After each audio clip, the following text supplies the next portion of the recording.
ಎಲ್ಲರಿಗೂ ನಮಸ್ಕಾರ. ನಾನು ಡಾಕ್ಟರ್ ಶ್ರೀಗೌರಿ. ನೋಡ್ರಿ, ಇತ್ತಿತ್ತಲಾಗಿ ಬಹಳಷ್ಟು ಜನರಿಗೆ ಮೇನ್ ಪ್ರಾಬ್ಲಮ್ ಆಗಿರುವಂತದ್ದು ಕಾನ್ಸ್ಟಿಪೇಷನ್, ಮಲ ವಿಸರ್ಜನೆ ಸರಿಯಾಗಿ ಆಗುದಿಲ್ಲ. ಅದಕ್ಕೋಸ್ಕರ ಅವ್ರು ಸಮ್ ಲ್ಯಾಕ್ಸೈಟಿವ್ಸ್ ಅವನ್ನೆಲ್ಲ ತಗೊಳ್ತಾ ಇರ್ತಾರೆ, ಅದಕ್ಕೆ ಅಡಿಕ್ಟ್ ಆಗ್ಬಿಟ್ಟಿರ್ತಾರೆ. ಅದನ್ನ ತಪ್ಪಿಸ್ಕೊಳ್ಬೇಕು. ಮೇನ್ ಮಲ ವಿಸರ್ಜನೆ ಕ್ಲಿಯರ್ ಆಗ್ತಾ ಇಲ್ಲ ಅಂತಂದ್ರೆ ನಿಮ್ದು ಅಗ್ನಿ ಸರಿ ಇಲ್ಲ ಅಂದಂಗೆ. ಅದ್ರ ಬಗ್ಗೆ ಮಾಹಿತಿ ಬೇಕು ಅಂತಂದ್ರೆ ನನ್ನ ಚಾನೆಲ್ ನಲ್ಲಿ ಬೇರೆ ಬೇರೆ ವಿಡಿಯೋಗಳಿದೆ, ಅದನ್ನ ದಯವಿಟ್ಟು ಹೋಗಿ ನೋಡ್ರಿ. ಯಾರು ಫಸ್ಟ್ ಟೈಮ್ ನನ್ನ ಚಾನೆಲ್ ನೋಡ್ತಾ ಇದ್ದೀರೋ ಅವರು ಸಬ್ಸ್ಕ್ರೈಬ್ ಮಾಡ್ಕೊಳ್ರಿ. You will get very authentic information regarding health issues. ಈಗ ಈ ಕಾನ್ಸ್ಟಿಪೇಷನ್ ಇಂದ ಹೊರಗೆ ಬರಬೇಕು, ಕಾನ್ಸ್ಟಿಪೇಷನ್ ಅನ್ನ ಸರಿ ಮಾಡ್ಕೊಳ್ಬೇಕು ಅಂತಂದ್ರೆ ಒಂದು 5 ಟಿಪ್ಸ್, ಪ್ರಾಕ್ಟಿಕಲ್ 5 ಟಿಪ್ಸ್ ಅನ್ನ ಹೇಳ್ತೀನಿ. ಯಾರ್ಯಾರಿಗೆ ನಿಮ್ಗೆ ಅನುಕೂಲ ಆಗುವಂತದನ್ನ ನೀವು ಅಡಾಪ್ಟ್ ಮಾಡ್ಕೊಳ್ಬಹುದು. ನಂಬರ್ 1, ಫೆನಲ್ ಸೀಡ್ಸ್ ಅಂತ ಹೇಳ್ತೀವಿ. ಅಂದ್ರೆ ಬಡಿ ಸೋಂಫು ಅಥವಾ ಸೋಂಫು ಕಾಳುಗಳನ್ನ ಬೆಳಗಿನ ಜಾವದಲ್ಲಿ 1 ಟೀ ಸ್ಪೂನ್ ಬಡಿ ಸೋಂಫನ್ನ ಮತ್ತು 1 ಟೀ ಸ್ಪೂನ್ ಅದಕ್ಕೆ ಬ್ಲಾಕ್ ರೆಸಿನ್ಸ್ ಅಂದ್ರೆ ಕರಿ ದ್ರಾಕ್ಷಿಯನ್ನ ನೀವು ನೆನೆಸಿಡಬೇಕು. ರಾತ್ರಿವರೆಗೂ ನೆನೆಸಬೇಕು. ಈಗ ನಾ ಹೇಳ್ತಾ ಇರೋ ಎಲ್ಲಾ ಟಿಪ್ಸ್ಗಳು ಕೂಡ ರಾತ್ರಿ ಹೊತ್ತಿನಲ್ಲಿ ಫಾಲೋ ಮಾಡುವಂತದ್ದು. ಮತ್ತು ಮುಖ್ಯವಾಗಿ ಸಾಯಂಕಾಲ ಸೂರ್ಯಾಸ್ತದೊಳಗೆ ಊಟ ಮಾಡಿರ್ಬೇಕು. ಅದನ್ನೆಲ್ಲರೂ ಮಾಡ್ಲೇಬೇಕು. ಹಾಗೆ ಮಾಡೋದ್ರಿಂದಾನೇ ನಮ್ಮ ಅಗ್ನಿ ಸರಿಯಾಗಿ ಇರ್ತದೆ. ಈ ಫೆನಲ್ ಸೀಡ್ಸ್ ಮತ್ತು ಒಣ ದ್ರಾಕ್ಷಿಯನ್ನ ನೀವು ಕರಿ ದ್ರಾಕ್ಷಿಯನ್ನ ನೆನೆಸಿಟ್ಕೊಂಡು ರಾತ್ರಿವರೆಗೂ ನೆನೆಸಿಟ್ಕೊಂಡಾಗ ದ್ರಾಕ್ಷಿಯನ್ನ ಎಲ್ಲ ಅರೌಂಡ್ 9:30 ಸುಮಾರಿಗೆ ಅದನ್ನ ತಿನ್ನಬೇಕು. ಮತ್ತು ಸೋಂಫು ಕಾಳಿದ್ದಂತ ನೀರಿನಲ್ಲೇನೆ ಅದನ್ನ ಕುದಿಸ್ಕೊಂಡು ಅದನ್ನು ಕೂಡ ಕುಡಿಬೇಕು. ಕುಡಿದ್ಮೇಲೆ ಒಂದು ಸ್ವಲ್ಪ ವಾಕ್ ಮಾಡ್ಬೇಕು. 10 ರಿಂದ 15 ನಿಮಿಷ ವಾಕ್ ಮಾಡ್ಕೋಬೇಕು. ಬ್ರಿಸ್ಕ್ ವಾಕ್ ಅಲ್ಲ, ರನ್ನಿಂಗ್ ಅಲ್ಲ, ಜಾಗಿಂಗ್ ಅಲ್ಲ, ಸರಿಯಾಗಿ ವಾಕ್ ಮಾಡಿ ಆಮೇಲೆ ನೀವು ಮಲ್ಕೊಳ್ಳೋದ್ರಿಂದ ಬೆಳಗಿನ ಜಾವದಲ್ಲಿ ನಿಮ್ಮ ಮಲ ವಿಸರ್ಜನೆ ಸರಿಯಾಗ್ತದೆ. ಇನ್ನು ನಂಬರ್ 2, ವೀಟ್ ಬ್ರಾನ್ ಅಂತ ಹೇಳ್ತೇವೆ. ವೀಟ್ ಬ್ರಾನ್ ಮಿಲ್ಕ್ ಅಂತ ಹೇಳ್ತೇವೆ. ಗೋಧಿ ತೌಡು. ಈಗ ಎಲ್ಲಾರು ಗೋಧಿ ಹಿಟ್ಟನ್ನ ನೀವು ಹಾಕಿಸಿದಾಗ ಗಿರಣಿಗೆ ಹಾಕ್ಸಿದ್ರಿ ಅಂತಂದ್ರೆ ಅಂತವ್ರಿಗೆ ಇದು ವೀಟ್ ಬ್ರಾನ್ ಈಸಿಲಿ ಸಿಗ್ತದೆ. ಅದನ್ನ ಖರೀದಿ ಮಾಡುವಂತ ಪ್ರಶ್ನೆ ಬರುವುದಿಲ್ಲ.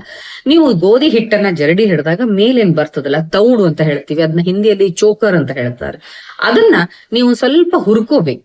ಅದಕ್ಕೆ ತುಪ್ಪ ಎಣ್ಣೆ ಹಾಕ್ಲಾರ್ದೆ ಡ್ರೈ ರೋಸ್ಟ್ ಮಾಡ್ಕೊಂಡು ಇಟ್ಕೊಂಡಿರ್ಬೇಕು. ಪ್ರತಿ ದಿವಸ ರಾತ್ರಿ 7 ಗಂಟೆ ಒಳಗಡೆ ಊಟ ಆಗಿರಬೇಕು. ಅರೌಂಡ್ 9 o'clock 1 ಗ್ಲಾಸ್ ಬಿಸಿ ಹಾಲಿಗೆ 1 ಚಮಚ ವೀಟ್ ಬ್ರಾನ್ ಅನ್ನ ಅಥವಾ ತೌಡನ್ನ ಹಾಕಿ ಕಲಸ್ಕೊಂಡು ಅದಕ್ಕೆ ಸಕ್ಕರೆ, ತುಪ್ಪ ಏನೂ ಇರ್ಲಾರ್ದಂಗೆ ಅಥವಾ ಬೆಲ್ಲ ಏನೂ ಹಾಕ್ಲಾರ್ದಂಗೆ ನೀವು ಕುಡಿಬೇಕು. ಮಲಾಸನದಲ್ಲಿ ಕುತ್ಕೊಂಡು ಅದನ್ನ ಸೇವನೆ ಮಾಡಿ ಸ್ವಲ್ಪ ಹೊತ್ತು ವಾಕ್ ಮಾಡಿ ಮಲಗೋದ್ರಿಂದ ಬೆಳಗಿನ ಜಾವ ನಿಮ್ಮ ಮಲ ವಿಸರ್ಜನೆ ಕ್ಲಿಯರ್ ಆಗ್ತದೆ. ಇನ್ನು ಮುಂದೆ 3ನೇ ಟಿಪ್ ಏನಪ್ಪಾ ಅಂತಂದ್ರೆ ಎಲ್ಲರಿಗೂ ಆಶ್ಚರ್ಯ ಅನ್ಸ್ಬೋದು, ಚೌಳಿಕಾಯಿ. ಚೌಳಿಕಾಯಿ ನಾವೆಲ್ಲ ಏನ್ ಮಾಡ್ತೀವಿ ಹೇಳ್ರಿ? ಒಂದು ಪಲ್ಯ ಮಾಡ್ಕೊಂಡು ತಿಂತೀವಿ, ಅಥವಾ ಇನ್ ಕೆಲವು ಜನ ಅವನ್ನೆಲ್ಲ ಒಂಥರ ಈ ಕರ್ಕೊಂಡು ಏನೋ ಬೇಸನ್ ಹಿಟ್ಟಿನಲ್ಲಿ ಹಾಕಿ ಬಜ್ಜಿ ತರ ಮಾಡ್ಕೊಂಡು ತಿಂತಾರೆ. ಇದನ್ನೆಲ್ಲ ನಾನ್ ನೋಡೀನಿ. ಅದಲ್ಲ, ಚೌಳಿಕಾಯಲ್ಲಿ ಹೈ ಫೈಬರ್ ಇರ್ತದ. ನಿಮ್ಗೆ ಯಾವಾಗಾದ್ರೂ ಒಳ್ಳೆ ಚೌಳಿಕಾಯಿ ಸಿಕ್ತು ಅಂತಂದ್ರೆ ಅದನ್ನ ಕಟ್ ಮಾಡಿ ಅಥವಾ ಅದನ್ನ ಒಂದು ಸಾರಿ ಗ್ರೈಂಡ್ ಮಾಡಿ, ಅಂದ್ರೆ ಹೌಡಾ ಬೌಡ ಅಂತ ಹೇಳ್ತೀವಲ್ಲ, ತರಿಯಾಗಿ ಅದನ್ನ ಕಟ್ ಮಾಡಿ ನೀವು ಬಿಸಿಲಿನಲ್ಲಿ ಒಣಗಿಸ್ಕೊಳ್ರಿ. ಅತಿ ಖರ ಬಿಸಿಲಿರಬಾರ್ದು, ಶಾಡೋನಲ್ಲಿ ಒಣಗಿಸ್ಕೊಳ್ರಿ. ಅದನ್ನ ಫೈನ್ ಪೌಡರ್ ಮಾಡಿ ಇಟ್ಕೊಂಡಿರಿ. ಆ ಚೌಳಿಕಾಯಿ ಪುಡಿಯನ್ನ 1 ಗ್ಲಾಸ್ ಬಿಸಿ ನೀರಿಗೆ ರಾತ್ರಿ ಹೊತ್ತಿನಲ್ಲಿ ಹಾಕಿ ಅದನ್ನ ಸೇವನೆ ಮಾಡಿ ಮಲ್ಕೊಳ್ಳೋದ್ರಿಂದ ಕೂಡ ನಿಮ್ಗೆ ಮುಂಜಾನೆ ಹೊತ್ತಿನಲ್ಲಿ ಮಲ ವಿಸರ್ಜನೆ ಕ್ಲಿಯರ್ ಆಗ್ತದೆ. ಇದನ್ನ ಮಾಡೋದ್ರಿಂದ ಮಲ ವಿಸರ್ಜನೆ ಅಷ್ಟೇ ಅಲ್ಲ, ನಿಮ್ಮ ಶುಗರ್ ಲೆವೆಲ್ ಬಹಳ ಚೆನ್ನಾಗಿ ಕಂಟ್ರೋಲಿಗೆ ಬರ್ತದೆ. ಅದ್ರೊಳಗೊಂದು ಜಿಪ್ಸಮ್ ಲೈಕ್ ಮಟೀರಿಯಲ್ ಇರ್ತದೆ. ಅದು ಏನ್ ಮಾಡ್ತದೆ, ನಿಮ್ಮ ಶುಗರ್ ಲೆವೆಲ್ ಅನ್ನ ಕಂಟ್ರೋಲ್ ಅಲ್ಲಿ ಇಡ್ತದೆ. ಈಗ 3 ಆಯ್ತು. 4ನೇದು ಏನ್ ಮಾಡ್ಬೋದು ಅಂತಂದ್ರೆ, ಸಾದಾ ಬಿಸಿ ನೀರಿಗೆ ಸ್ವಲ್ಪ 1 ಟೀ ಸ್ಪೂನ್ ತ್ರಿಫಲಾ ಚೂರ್ಣವನ್ನ ರಾತ್ರಿ ಹಾಕೊಂಡು ಕರಗಿಸಿ ಕುಡಿದು, ಸಾವಕಾಶವಾಗಿ ಕುಡಿದು, ಮಲಾಸನದಲ್ಲಿ ಕುತ್ಕೊಂಡು ಕುಡಿದು ಆಮೇಲೆ ಸ್ವಲ್ಪ ವಾಕ್ ಮಾಡಿ ಬಂದು ನೀವು ಮಲಗೋದ್ರಿಂದ ಕೂಡ ನಿಮ್ಮ ಮೋಷನ್ ಕ್ಲೀನ್ ಆಗ್ತದೆ. ಇನ್ನು 5ನೇದ ಟಿಪ್ ಏನ್ ಮಾಡ್ಬೇಕು ಅಂತ ಕೇಳಿದ್ರೆ, ಮೆಂತೆ ಪೌಡರ್ ಮತ್ತು ಜೀರಿಗೆ ಪೌಡರ್ ಅನ್ನ ಎರಡನೇ ಮತ್ತೆ ನೀವು 108 ಸೇರ್ಸಕ್ ಹೋಗ್ಬೇಡ್ರಿ. ಸಾಕಷ್ಟು ಮಾಲಿಕ್ಯೂಲ್ಸ್ ಅನ್ನ ಹಾಕಿ ರಗಳಿ ಮಾಡ್ಕೊಳಕ್ ಹೋಗ್ಬಾರ್ದು. ಜಸ್ಟ್ ಮೆಂತೆ ಪೌಡರ್ ಮತ್ತು ಜೀರಿಗೆ ಪೌಡರ್ ಅನ್ನ ಅರ್ಧ ಟೀ ಸ್ಪೂನ್ ಇದನ್ನ ಹಾಕಿ ಬಿಸಿನೀರಿನಲ್ಲಿ ಹಾಕಿ ಕಲಸಿ ಅದಕ್ಕೆ ಒಂದು 5 ಡ್ರಾಪ್ ತುಪ್ಪವನ್ನ ಹಾಕಿ, ಬಿಸಿನೀರಿನಲ್ಲಿ 5 ಡ್ರಾಪ್ ತುಪ್ಪವನ್ನ ಹಾಕಿ ಅದನ್ನು ಕೂಡ ನೀವು ಸಾವಕಾಶವಾಗಿ ಕುಡಿದು ಮಲಗೋದ್ರಿಂದ ಬೆಳಗಿನ ಜಾವ ನಿಮ್ಮ ಕಾನ್ಸ್ಟಿಪೇಷನ್ ಇಂದ ನೀವು ಮುಕ್ತಿಯನ್ನ ಪಡಿಬಹುದು. ಮಲ ವಿಸರ್ಜನೆ ಕ್ಲಿಯರ್ ಆಗ್ತದೆ.